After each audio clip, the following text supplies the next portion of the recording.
Hello everyone, welcome back. Hope we are well. Today we are going to be getting very personal. I'm going to be talking about my mental health and my ADHD.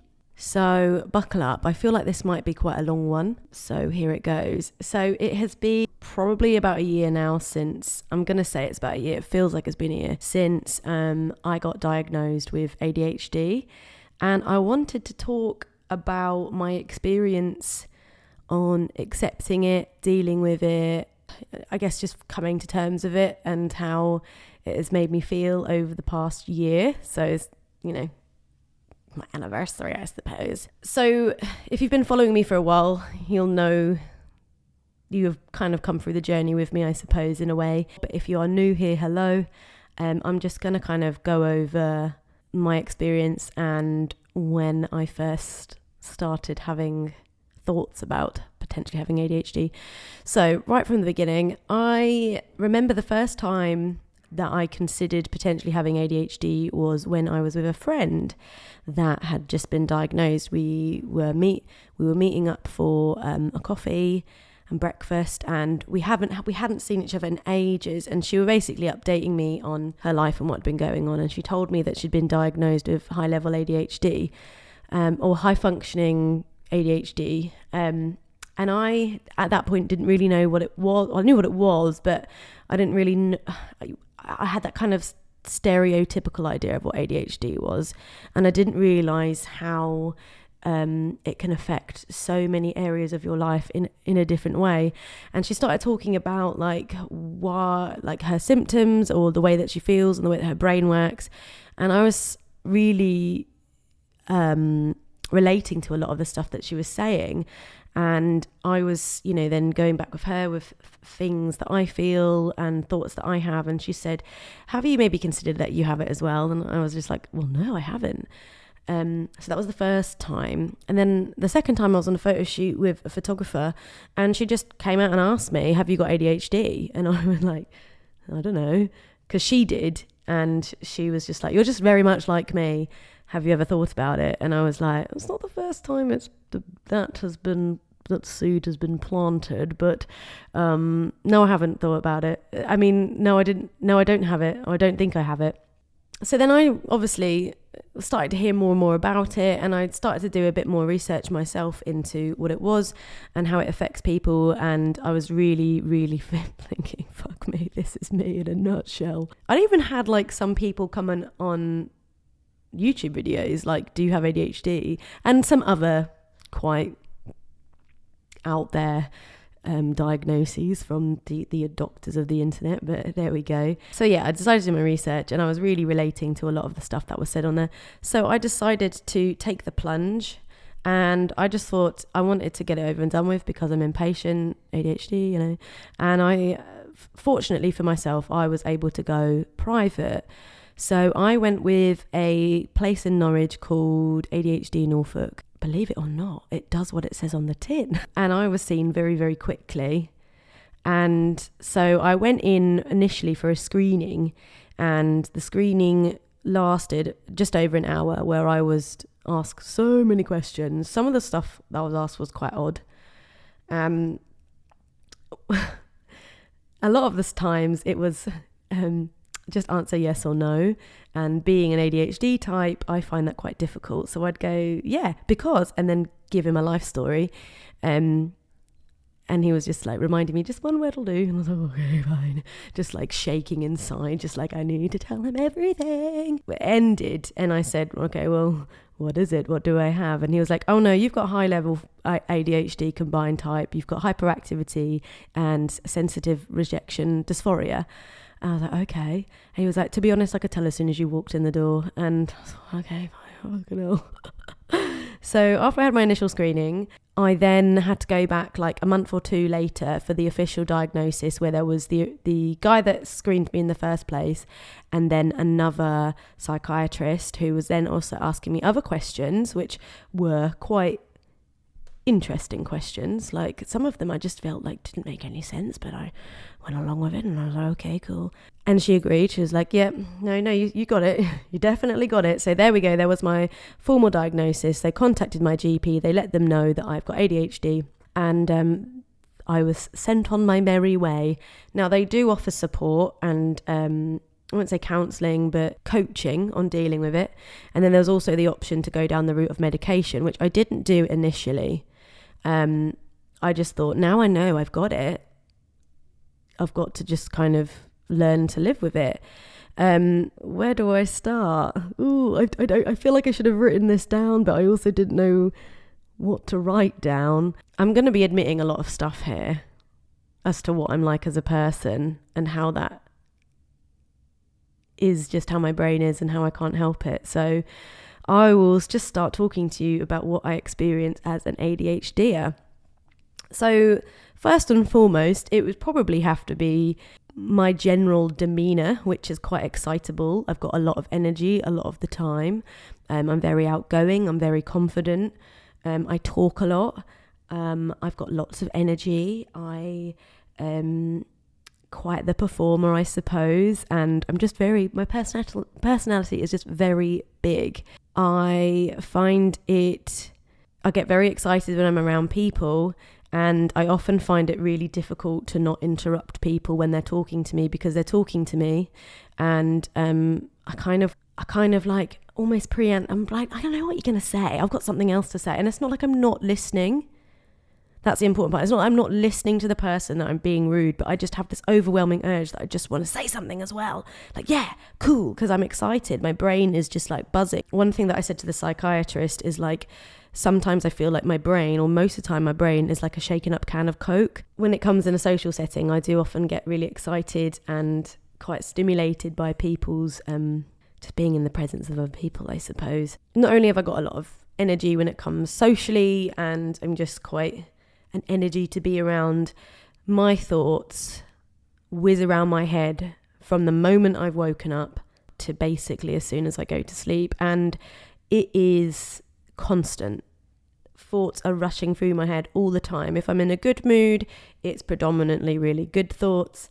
If I'm feeling low, that's when it gets shit, and it is just a barrage of just negativity and feeling like all the things that are kind of bad in the world and in my life I'm just constantly reminded of, because my brain is just sifting through everything all of the time. And it feels like it's just like one of those flip books, you know, just all the time, just every page is different. Just I often also find that if someone is talking to me and I'm also thinking of something else, I do this, like it literally happened today when I was getting my nails done. My nail tech was talking to me, I was listening and what she was taking in, but a thought had popped into my head, and it's like two trains on side-by-side tracks. I'm listening, but I'm also thinking of this thing at the same time and thinking out this thought simultaneously while listening to her. And then as soon as there's like a gap, I will say what I need to say, and I'll be like, sorry, I have been listening, but I just thought this one thing. And I often also get that if I'm in a conversation with someone and I'm looking at something on the table that's not quite in line, like, I don't know, it could be anything. It's really strange. Like this example, this coaster, if this coaster was lined up against my laptop right now off wonk, I could be talking to you right now, and I am talking to you, I'm fully aware of what I'm saying, but there's a secondary thought, which is that coaster's not lined up, that coaster's not lined up, that coaster's not lined up, and I will then have to do that. It's very weird. It's like I can have multiple thoughts and like multiple inputs at the same time. The brain is almost like a computer screen with multiple tabs. Just like I've got all these thoughts going on all at once in my brain, and I'm kind of aware of them all at once, and they're just sitting there and they kind of run side by side rather than just having one singular thought pattern. And it is often at times a blessing, i.e. when I have a lot to do, I can just kind of get loads of stuff done at once. But then sometimes it can be overwhelming when I've got like deadlines, or I've got things that I have to do, or I've got a lot on and I need to achieve a lot at once. I can almost feel quite paralyzed by the amount of thoughts that I have going on. So that was like one thing, like this huge brain. Sometimes I find that when the thoughts get too much and I get overwhelmed, I just need to regulate myself. And I didn't even know that regulation was like a thing. And basically that just means doing something where you can settle down your body or your mind. So I've taken up napping. I can't obviously do it all the time, but sometimes I find regulating myself can mean just laying down for 20 minutes and closing my eyes and I don't go into a full sleep. I go into like a lucid state, but it helps to almost set the reset button in my brain so I can de-stress, I can reconfigure my brain and re-regulate myself. Obviously, it's not often doable if I'm out in public or I'm, working in a professional environment. It's not always done, but generally speaking, if I'm out and about, there's quite a lot going on, so I don't feel the need to do that. It's just if I'm on my own in my own space and I'm thinking of all the things at once and I get overwhelmed by that, I need to like regulate myself. So in terms of like social and brain stuff, it's just very full a lot of the time. This has caused issues in previous relationships. For example, I've had arguments with exes before because we will wake up and my brain is racing at 1,000 miles an hour. I'm thinking of all the things that need to be done.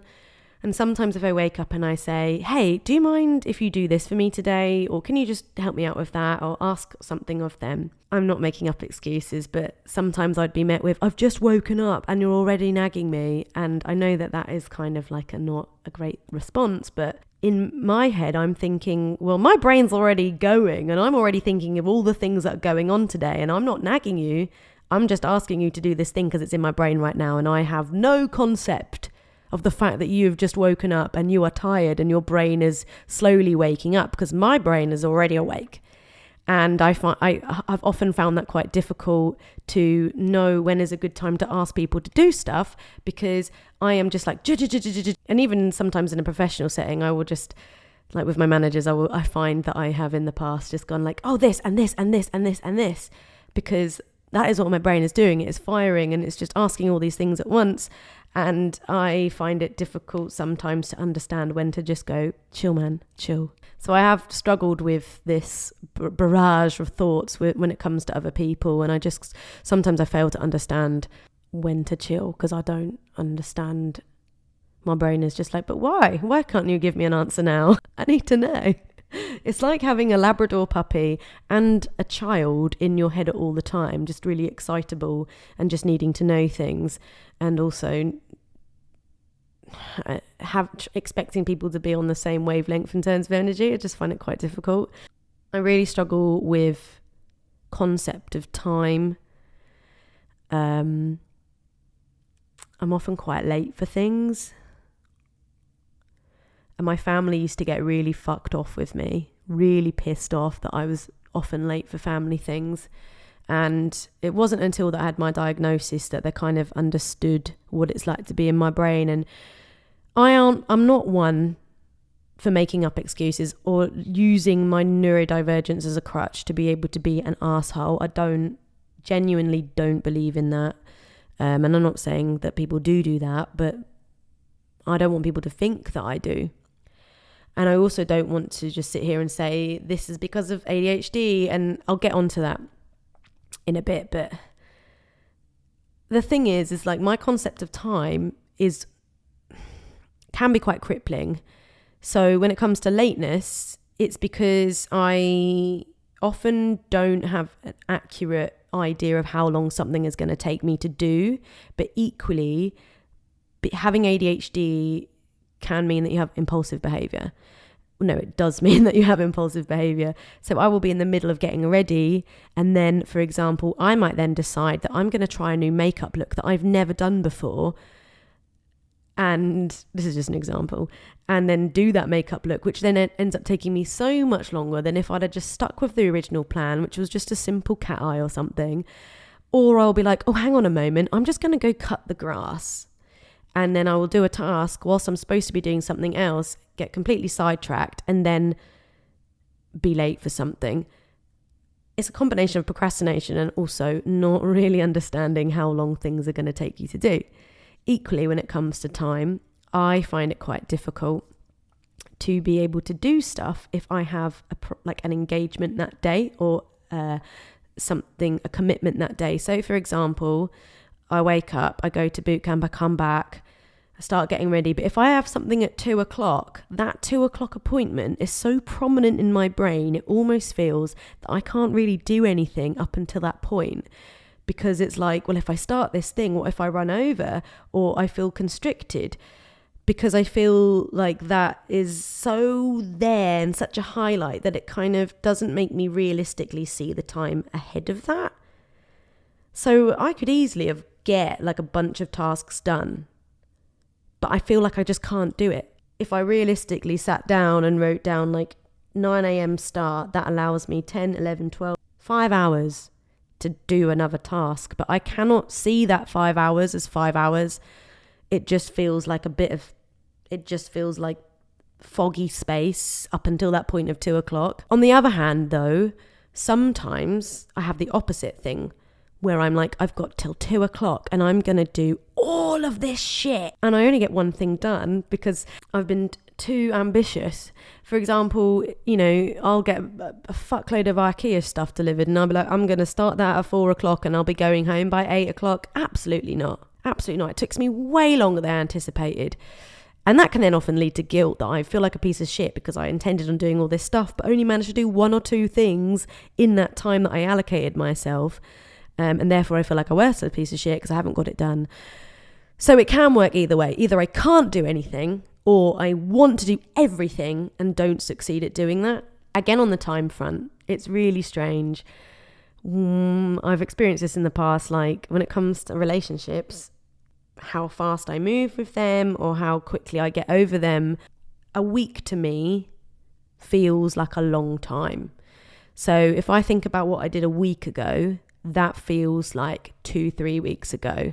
So when it has come to like relationships in the past, and people might think, oh, you move on so quickly, or you jump into relationships so quickly. I'm like, because that time that I've spent single felt like 2 years. I just don't have that much awareness of time. My concept of time is completely warped and is odd. And also, I feel things hard. I feel things deeply. And I tend to have fallen for people in the past really hard and quickly because I feel like the time that I've spent with them felt longer. And also, because I feel things deeply, I fall for them quite quickly. It has been quite intense in the past. I don't know if partners would agree with that, but on reflection, I feel like, fuck, you went in hard and fast on that one. So yeah, time just is weird. Time is a weird thing for me. I don't really have a concept of it. It's quite difficult. So that's why I really try to plan my days and have schedules and things written down. I have to write things down so I can see it. If I imagine time, if I can see the time, i.e. I write things in hour blocks, or I set goals, or you're only going to spend this amount of time doing that task and then you can move on to this, or, you're going to allow yourself this much time to do that and then move on. If I can see it in front of me written down, that seems to really, really help. Another thing that I really struggle with is mood regulation. I am what you would call a hothead. I'm quite fiery and I feel things really quickly, and I get quite overwhelmed quite quickly. I feel rage quite quickly. I feel bursts of happiness quite quickly and bursts of sadness. But I always say it's hard and fast. Before I had ADHD, I found that, this is a combination of things really, this next point. Before I realised I had ADHD, and also before I did therapy, for example, if I got negative comment on like my YouTube channel or anywhere on social media, I would feel quite emotional, whether that was rage or sadness, very, very quickly, like 0 to 100. And I would often reply, and I'd often say stupid shit, and I would probably reply without even thinking about it. Likewise with relationships or friendships, if someone had upset me or angered me, I would just react very quickly without contemplating it. And in certain situations, I would write replies, or I would respond in a very hot-headed way.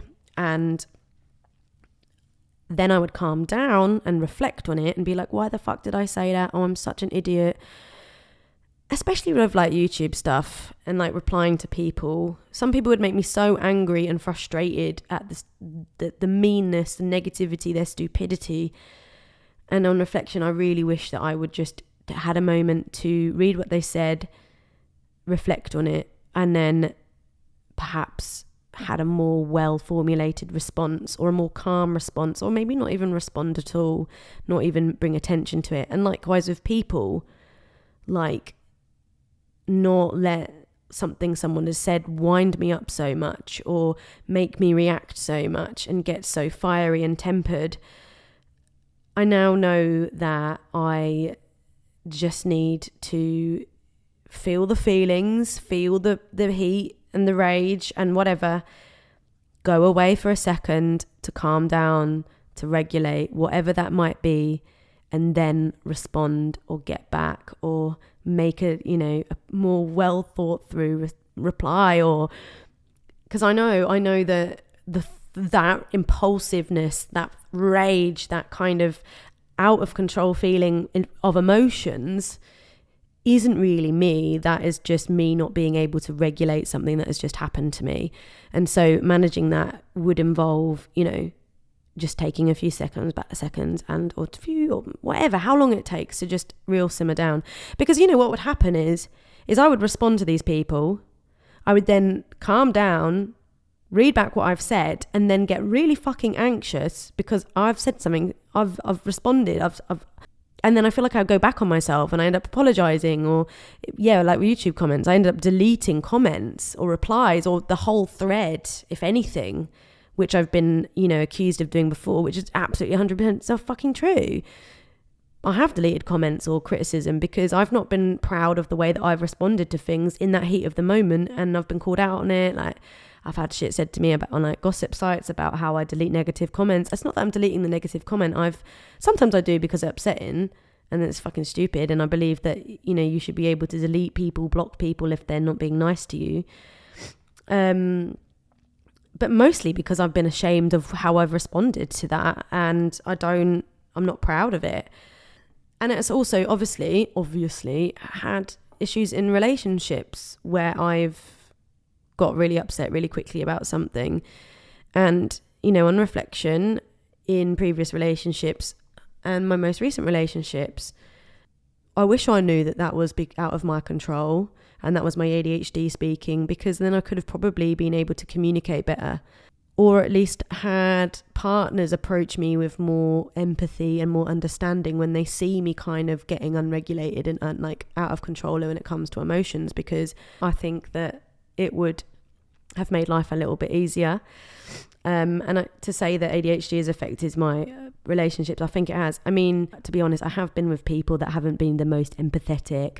I have been with people that haven't been the most emotionally mature and understanding, also who haven't been able to communicate properly. I find a lot of the time I am able to talk to people like an adult. I am able to communicate. But I think that a lot of the time when it comes to my feelings and how I am antagonized, or how I am kind of, I don't want to say triggered, but how my mood is like blown up, is because I feel like I'm not being listened to, or I feel like I'm not being understood, and that my points are just being kind of thrown away. And that is what triggers kind of this annoyance in me. ADHD also comes at me when it comes to having hobbies and interests.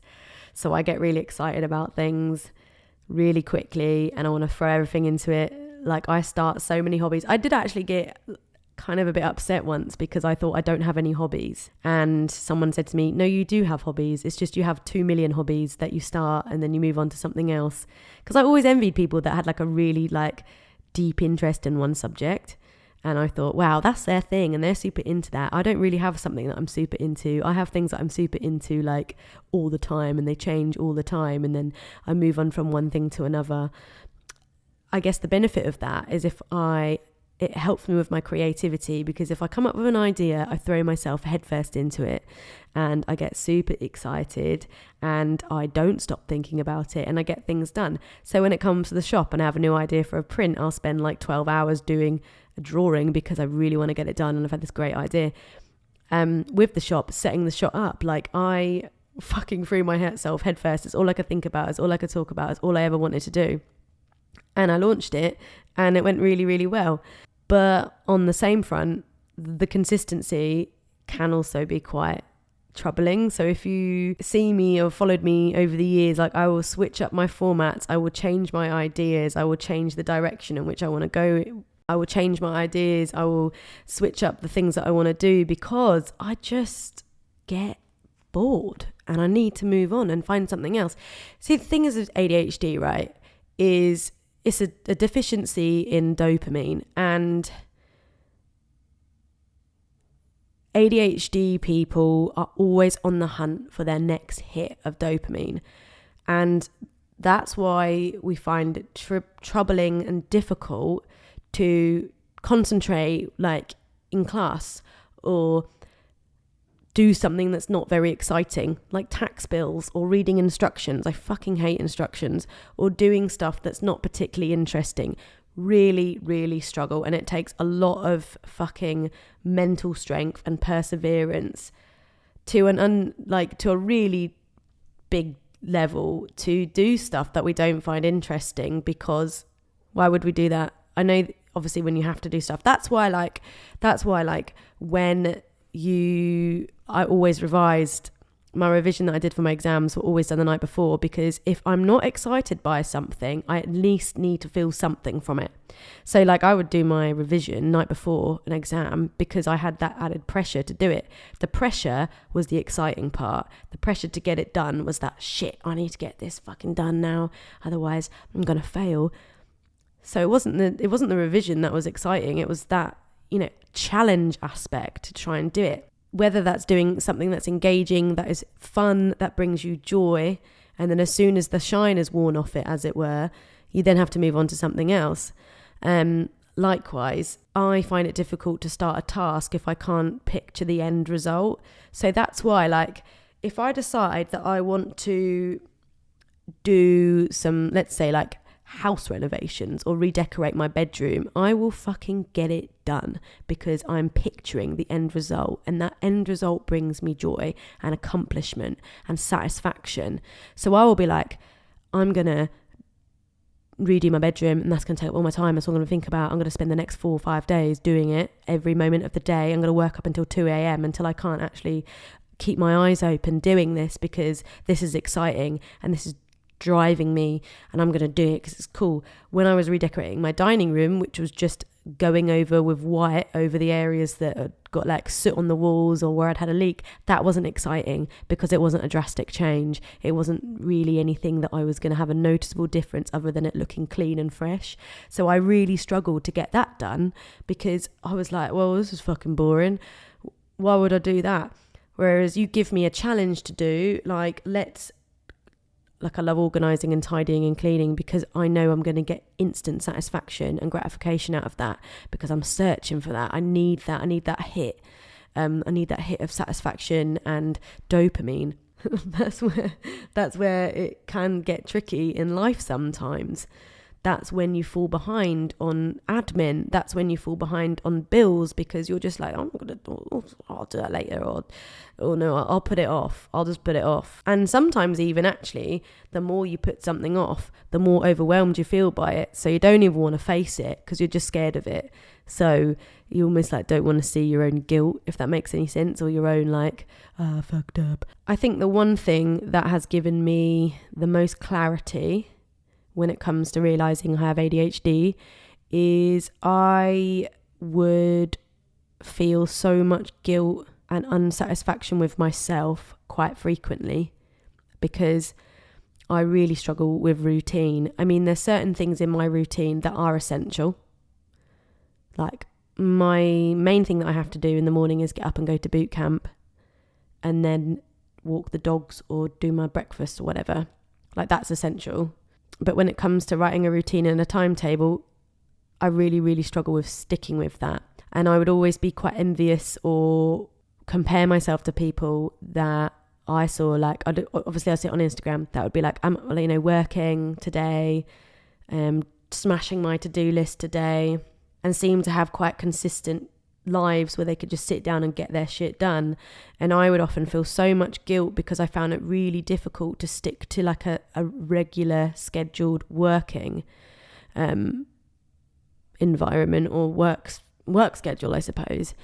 I'd often always feel guilt for not being able to feel motivated all the time to do things, or why did I feel like I got nothing done today? Often with ADHD, you set the bar really, really high and you want to achieve so much in a day because obviously it gives you dopamine. But if you don't succeed or achieve everything that you want to do in a day, you feel like total shit. And I would always feel, this is before I was diagnosed and done like therapy and work on myself, I would often feel so guilty all the time, and a real sense of dread and doom, and I feel like a piece of shit, I'm worthless, I'm rubbish, because I couldn't live my day like everybody else. I didn't seem to feel like I had my shit together, and my life always felt like chaos.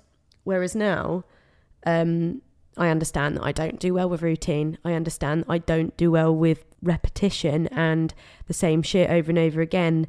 I understand that based on my energy levels, and which actually kind of coincides with cycle tracking. Can't always, you know, I couldn't be like, Monday I'm going to shoot this, and Tuesday I'm going to shoot that, and Wednesday I'm going to do this, this and this, because it always really depends on how I feel on the day. Like I can write that, and I do write that down on a weekly schedule, but based on how I'm feeling on that day will determine like what I do. And if I don't do the thing that I've intended on doing, i.e. what I've written down, I'll kind of just move it to another day. I know pressure really helped. Obviously being female and having cycles, and I'm cycle tracking, that obviously has a big part to play in energy and how I feel and what I want to be doing. So for example, when I'm going through kind of ovulation and I'm feeling really full of energy and I'm feeling very vivacious and very charismatic, that is when I will try and get all my filming done and content made, and ideas will happen. When I'm premenstrual and I'm feeling low and I've got a real dip in my mood, I will try and do more kind of admin-y things and things where I can be like sitting down and just getting on. Also having ADHD and potentially PMDD, premenstrual dysphoric disorder, or hormonal imbalances is a fucking shit show. I'm already like feeling crappy about myself because I'm having low mood, but because of ADHD and shit and mood regulation, that just exacerbates it and makes it a hell of a lot worse. So yeah, a lot of guilt, a lot of negative thoughts, a lot of intrusive thoughts, and that was something that I really, really struggled with. And so when I got my diagnosis, when I came to realise that low mood, feelings of guilt and why you feel guilt around not being productive and stuff, I was like, oh, it makes fucking sense now. So how am I going to work around this? And sort of kind of made my own working pattern. And I thought, well, I'm not like everybody else. I'm not going to, you know, work 9 to 5 every single day, because it's not always going to be what's suitable for what's going on in my brain right now. I think that really, like, on reflection on previous videos, like way back when I talk about mental health, and a lot of the time I would talk about motivation and productivity and how I'm feeling down or how I'm feeling sad about how I've not been that productive today. I kind of feel a bit sad for a past version of me because she didn't know what was going on in her brain at the time. And I've always had this emphasis around, if you're not productive, then you're a piece of shit. And I do find that social media and comparing yourself and like capitalism and all of that shit has a part to play in that. Like, if you're not doing something, then you're shit. That all has a part to play in that narrative.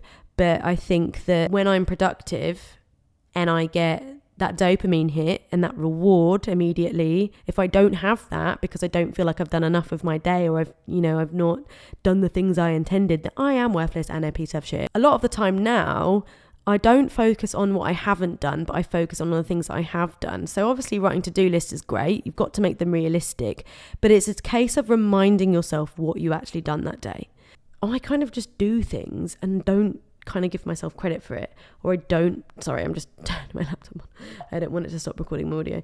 I will do things and not really remember that I've done it, and then I'm like, oh no, but you did do that, you've done this and this already today, that's quite something. And I think accepting that my brain is different to other people's, and I can't work in the societal societal construction of like something that society has invented in terms of like how you work best. I feel like sometimes I will get nothing done for ages, and then all of a sudden I have this burst of energy and I'll just hyper focus on it and I'll get it done. I always think that like if I was to go to a job interview and work for someone, I would have like, and I said I've got ADHD, that means I might look like I'm doing nothing for like 2 hours, but give me a task to do and a deadline and I will fucking get it done. When you've got ADHD, yes, your time management is shit. You get sidetracked, you procrastinate, you are trying to find things that are going to give you that dopamine hit. But when you set your mind to something, hell, you can get it done, and it is pretty fucking cool.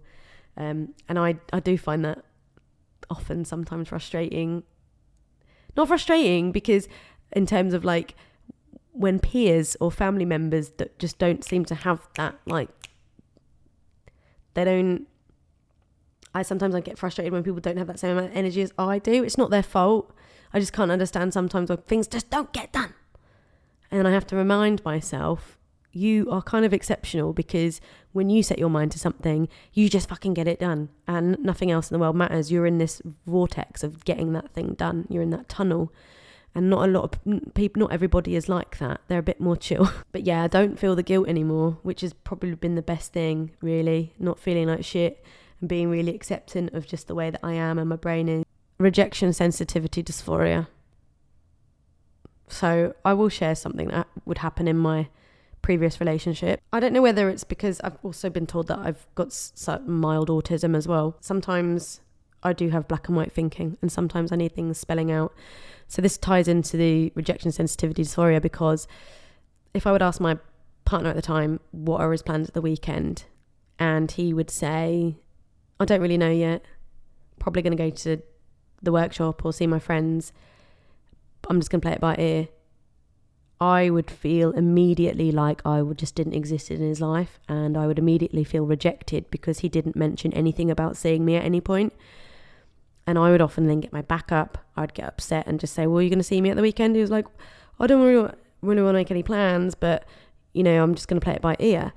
And I know sometimes that was probably the ball was his nickel, and the way that it was worded was not particularly great. But when it came around and I would say, I just feel like you don't want to see me, he'd be like, of course I want to see you. I don't want to I don't want to make any plans this weekend. But because he didn't verbally say, I want to see you at some point, I know this is maybe a given, but I would just immediately just feel so rejected and so unwanted and so upset by that it would cause me to it would sometimes cause arguments. And I mean, that's not why we broke up, but because this sort of stuff started to happen like way before we broke up, and we actually did come up with like I said, I need you to communicate with me that you have an intention to see me, because my brain doesn't know that is, I can't read your mind. So I need you to go, I don't know what I'm doing this weekend, but at some point we will hang out, or we can go for a walk, or we can go for a roast or something like that. And then my brain will go like, he wants to see you, tick that off. That's all it was. It was just a simple thing like that. Like, they want to see you, or that person wants to see you. Any uncertainty, or if anybody sort of says anything that could mildly be construed as negative towards me, my brain immediately goes to, they don't like you, they don't want to see you, you're not important enough to them. And I know I've been like that, actually, even outside of like romantic relationships. I remember when I lived with my band, and sometimes they'd all be hanging out in the garden, and if I wasn't involved, or well, why wasn't I invited out into the garden? Why didn't they ask me to come and join them? Quite sensitive to that. Oh, we just, you're up in your bedroom, we didn't want to disturb you. Is a logical thing to say. Mine was, they didn't ask you because they don't like you. Or they don't want to see you. That's where the dysphoria comes in. That's just like completely irrational thoughts around people wanting to spend time with me. That's sometimes why I find criticism hard. That's why sometimes I find, people not wanting to do certain stuff with me hard. And that's why I find no difficult. Not because I want my own way. it's because I don't feel like I'm worthy of a yes. I don't know. Yeah, it's quite hard to articulate, really. You just feel this deep sadness and this deep feeling of I'm not good enough. Which obviously, you could probably tie in some insecurities there, but that's a huge part of having my ADHD type, is just feeling like, oh, fuck. But because I'm aware of it now, I'm also aware that that's what my brain is doing to me. It's almost like it's a me and a them in my brain. It's like the ADHD and then me. I go, that's just your ADHD talking. It's fine. Like, let's just take a moment to kind of rationally think about this situation. And then I'm usually okay. I just kind of really wish that I knew earlier that this was what was going on, because I think a lot of situations that I've been through in relationships in the past would have been probably easier if I knew, and why the things I was feeling was because of that, and why my brain is like a ping pong ball all the time, trying to figure out things, trying to figure out people, having explanations, trying to formulate explanations and creating scenarios and preempting things all the time. It's very exhausting and very mentally draining, and it's not enjoyable all the time. On the flip side of that, it is fun when you think of ideas and you are very good at being resourceful and very good at figuring out things and finding answers and solutions to things. It's just like all the time. I feel like my brain is like loads of tentacles like this, just trying to figure shit out, figure people out, figure out situations. But then, yeah, if I'm on a bad day or something bad's happened, it's thinking of all the terrible things that are going on and all the possible things and the reasons why, and if this happens and that could happen, it catastrophizes things and it spirals, and it's just, yeah, not okay. I also find it hard to sit still. I'm always fidgeting. I'm always playing with my nose ring. I'm always touching my nose, my ears. I need to touch things. I'm fiddling with things on the table, whether it's just bits of me, if I'm playing with my hair, if I'm playing with my jewelry, if I'm tapping my foot. I click my jaw all the time. I kind of grind it. If I'm just like this and I've got nothing else to do, I'll just grind my jaw. Stimulation. I'm always listening to music. I just need lots of things going on.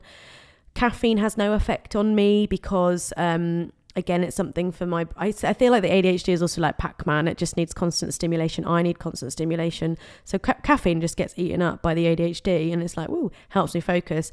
The psychiatrist said to me to have caffeine. I think if you're on a certain type of medication which does that job, then you're not supposed to also have caffeine. But because I'm not on a stimulant medication, it's fine. But just need stimulating. I love to exercise. It gets the energy flowing through my body. When I was listening to Maisie Hill's Period Power podcast, she was talking about stagnation, and she was talking about how your energy, or your chi in Chinese medicine, your chi is your energy, and if you have low energy, it's because potentially you're not getting it around your body, and so should be more active and exercise and stuff. And then she was talking about stagnation, and if you're always tired even after exercising, then that's something different.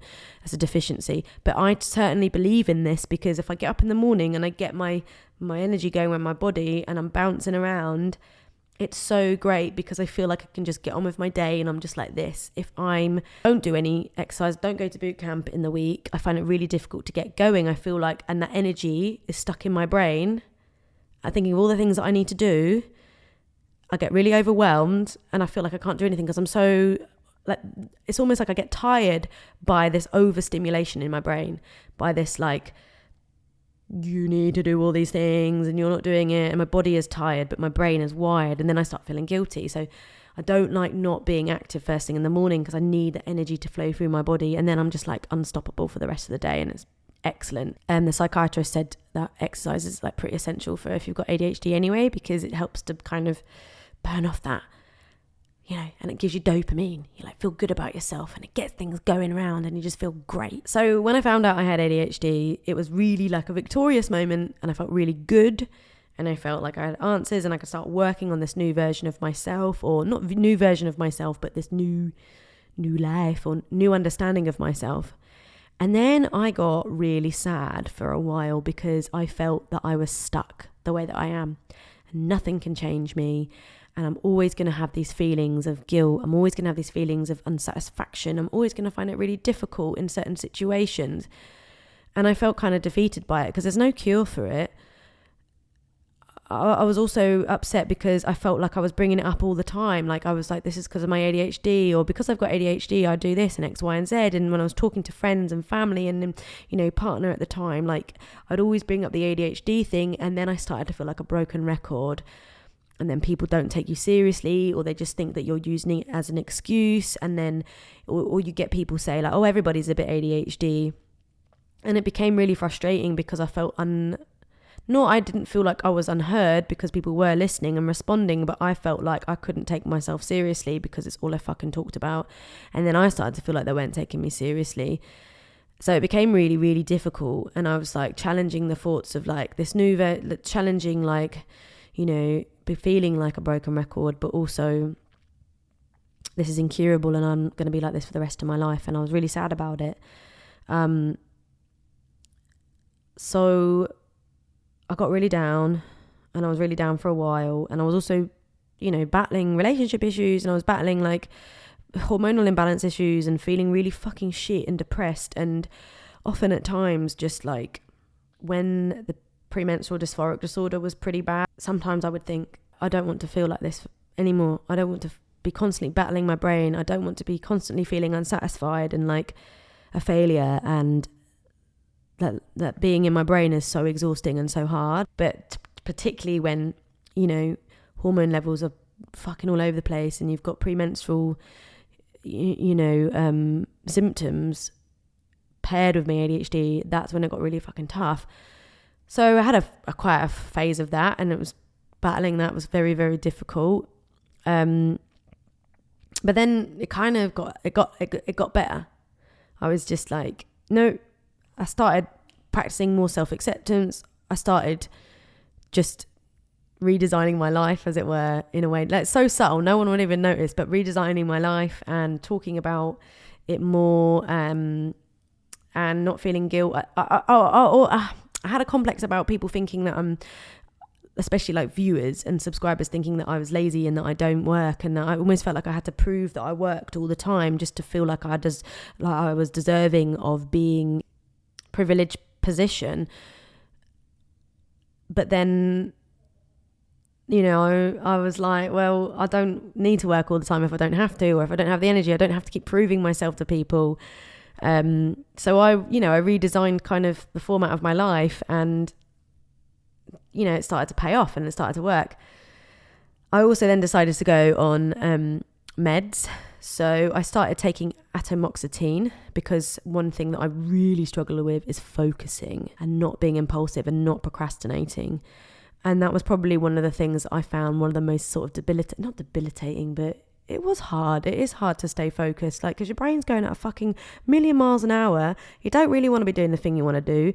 You want to be here, there and everywhere. Oh, I'm going to go empty the dishwasher and not do this task. And I just found it really difficult to just tune in on things that I was doing. And I was really, really struggling with that. So, you know, new way of living, going on meds, and I've upped my dose. I think I've got it right, but that really fucking helped as well. So I feel like I'm in control of it, and this whole like way of accepting it and learning how to communicate with people what you struggle with, and also understanding myself and what I struggle with.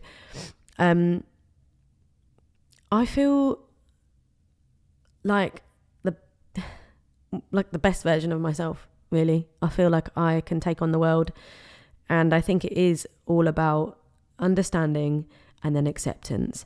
And you do not need to live your life in this construct or this, you know, one size fits all lifestyle that society has designed if it doesn't suit you. And I think it's really important to understand your own boundaries, the balances in life, and also how you perform better and how you work better and how your mental state performs better, just by understanding like where you're at in your day and what's going on with your energy and when you need to regulate. I'm so fortunate that I work for myself, so I have the power to kind of do that. And I actually don't know how people fucking cope when they're employed by someone and they're not understanding of people's needs. when I worked in retail, that was quite good because I was always on my feet and I was bouncing around and I was talking to people all the time. So I kind of liked that environment. But when I worked in an office, I found that very difficult because I was like often getting sidetracked, getting bored. I really feel for people that don't have that flexibility and are able to kind of work around it. But I feel like I've come out of the other end of that really difficult patch, and then I am thriving. I'm thriving in this like new way of living, and you know, my friends laugh at me for all the things that I do, like being forgetful, being late, being scatterbrains, being organized chaos. One thing that I often struggle with is when I'm excited is I do have a stutter. It's like the thought is going around but my mouth can't move fast enough to get the words out, and Connor always he still does laugh at me because I go and then I go, for God's sake, because I can't formulate the words in my mouth, and then I do laugh. I do get that quite a lot when I'm around people that get me I get excitable around because I just like can't. But yeah, I'm like, sorry, it's the ADHD. And like now that I've been diagnosed, literally like all of my friends are like, well, that makes fucking sense, doesn't it? And it is helpful because they help me stay in line as well. They're like, Helen, come on, we're doing this at the minute. Like the other day we were trying to do some podcast planning and I just happened to start drawing Pedro Pascal's moustache, and Danny was like, Helen, oh sorry. But you know, it's quite nice having these open conversations with like your friends and other people about like the struggles, and them being really understanding and be like, oh, I can see that. Yeah, no, that makes sense. I hate calling it a superpower because I don't often think it can be at the times that I want it to be, but it also can be really fucking annoying. And I think the one thing that really winds me up when people say everybody's a bit ADHD is, but does it impact your every single day life? Does it make day-to-day stuff difficult? Because yes, I get shit done. Yes, I can be on top form, and yes, I can slay the day or whatever you want to fucking say, but it can be really fucking difficult, and it takes a lot of mental strength and willpower to get certain stuff done, especially when your brain really doesn't want you to do it. That in itself is exhausting. It can be really, like I say, I've got all this energy and I say that I love being around people and I'm a ball of energy and I can do all these things, but it does have a toll. It does make you exhausted and drained and emotional, and sometimes you just want to be on your own and lock yourself away from people. And I think also a lot of people with ADHD are very self-critical, so you can go and be your outspoken self, you can overshare, which you do, you can interrupt people. So like socially it can be really hard, and then you come away from a social situation and then you are like, oh, I shouldn't have said that, oh, I interrupted them, or they're gonna think I'm so annoying. So yeah, that is also difficult, is like this constant self-critique, which I don't think a lot of people have. It's like an internal monologue, internal narration that is just constantly talking to you all the time about what you're doing, how you're doing it, and alongside, I need dopamine and we're not going to do that because that's boring, or we're going to do this because that's going to bring us so much joy. It's just a ping pong ball all the fucking time in your head. But that is it in a nutshell. That is my ADHD in a nutshell. And that was my year of ADHD and how I've come to terms with it and how I felt. I feel a lot better. I feel like that is me now and I'm accepting of it. And I feel like my mental health has improved so much because of that. I used to think I was depressed. I used to think I had all these I just thought I had to be on antidepressants, but it's not. All of my issues that I've previously had all tie into ADHD, and so it has been a breakthrough for me. Thank you for watching. Bye.